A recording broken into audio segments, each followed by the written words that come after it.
Dustin. A little time to reflect. I know you said walking past press row there that you thought the fight was closer than they scored it. It seemed like, you know, you're getting celebrated, but felt like you were more annoyed and like pissed off about the result. Yeah, I mean, obviously I wanted to win. Max is a great fighter, tough competitor. I just felt, you know, being inside the eye of the storm, it felt a lot closer to me. You know, I really thought it might have been 2-2 going into the fifth. Mike Brown checked the scorecards when we got to the locker room, and I think the judges gave me different rounds, so I don't know, you know, I think all the judges gave him the second round. I thought I almost had him out. He hurt me too, but I thought my shot was, when I followed up with elbows, I was cracking him. He told me in the medical tent, he said, man, you had me out. We couldn't hear the bell, so it felt, you know, being in the fight, it felt like a lot closer than that. When I heard the judges 49, whatever, I was like, no way. You know, it's closer than that. But like the man says, it is what it is. Does any part of you regret going for the guillotine and not continuing to punch in that? When I had him hurt? Yeah. Nah, never. Had to do one last one. One last one. And damn, I really thought that was going to be the one, man. I had him hurt, but he rolled to his back, and I just couldn't control it.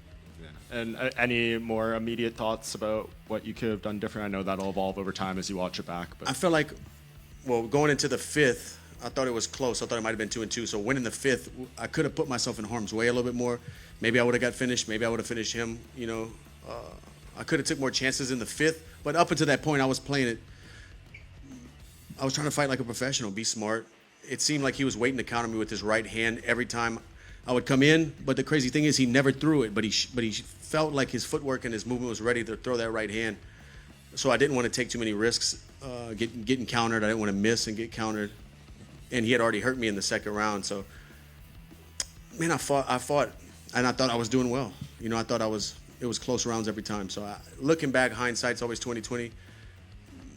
But I thought I fought smart, and yeah, I tried to win, man. I really did. And I know you like the dream scenario would have been get your hand raised, never lose 2 in a row, all those things. Does any part of you digest this and think like it didn't go your way, and that's even more reason that shows like you're making the right decision to walk away right now? No, I thought I freaking competed with the best guy in the world, and I thought it was close. I felt good in there. Cardio felt good. My movement felt good. But and I wanted that. I wanted to go show that I can compete and make it close to where I can say, hey, look, I'm still at the top of my game. I'm going out because I want to. You know, I wanted it to be a war and a drag 'em out fight. And yeah. Well, I think you proved that, and I mean, from everything that's happened this week, the way you've been celebrated, like I'm sure you can't sit up there feeling like a loser by any stretch. This was such a win, the whole experience, it feels like. It was amazing.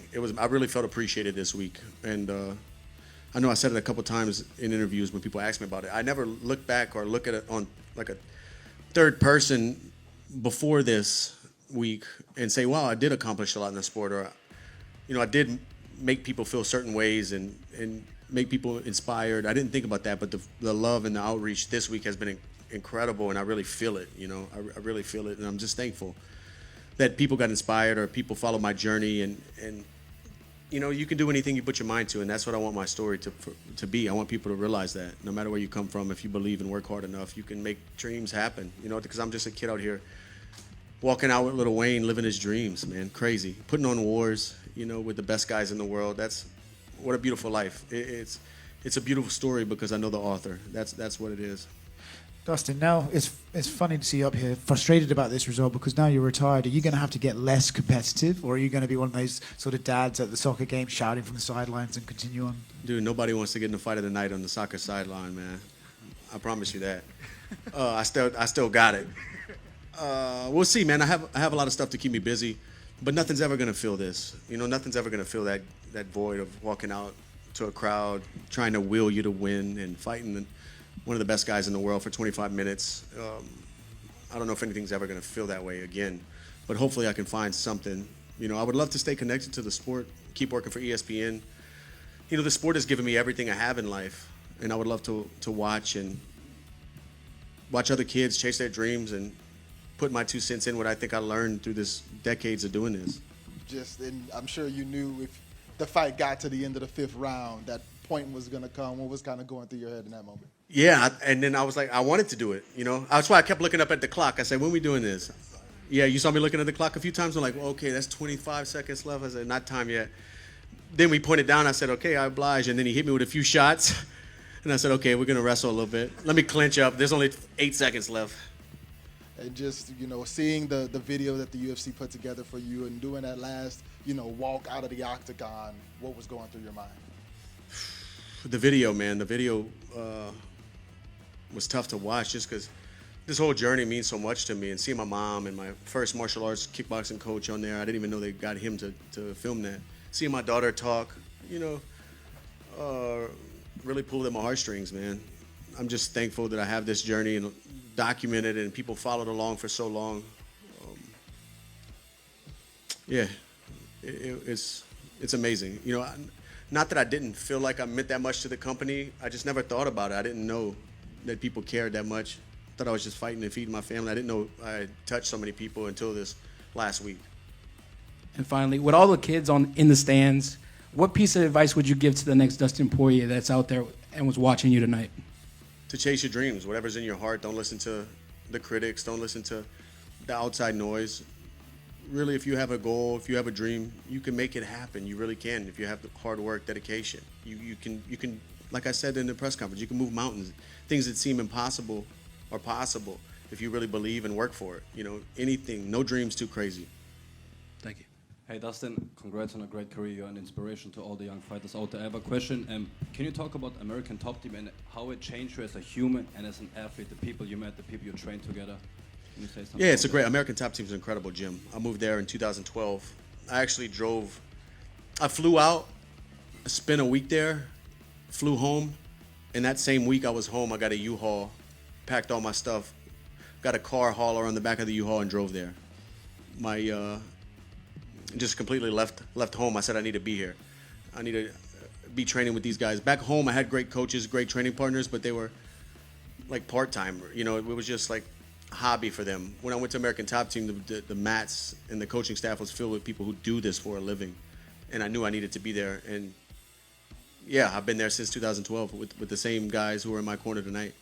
You know, it's more than just coaches and training partners. It's family. You know, we've been through so many fight weeks, so many ups and downs, so many celebrating nights, so many crying nights, that we have a bond that you know will be forever. Dustin, 15 years ago during the filming of Fightville, you refused to call yourself a professional fighter because you weren't exactly, providing for the family at that time through fighting. And now, on the day that you retire, you accomplished that goal and so much more. How does that make you feel, man? It makes me feel good. You know, fighting mixed martial arts was a vehicle to get me to a place I could only dream of, to get my family to a safe place. My daughter's college is secured, you know, health care secured. I'm grateful that I was able to do all these things through chasing a dream. You know, I was doing something I actually love to do. It was never work. You know, even all these years later, getting ready for this one, knowing it was my retirement, it wasn't work. It was doing it out of love and passion. And that's what I'm kind of scared of moving forward, you know, not to have that, to fall back on. Fighting was always, the gym fighting was always my safe place. No matter what's going on in my life, I can go to the gym and bleed and sweat with these guys in the whole world. Nothing else matters, you know. So we'll see, yeah. Fighting has been so much to me. Thank you, man. There's a lot of people that love you and appreciate you. I know, especially at ATT in Florida. You'll always have a place over there, man. For sure. Thank you, man. Thank you, guys.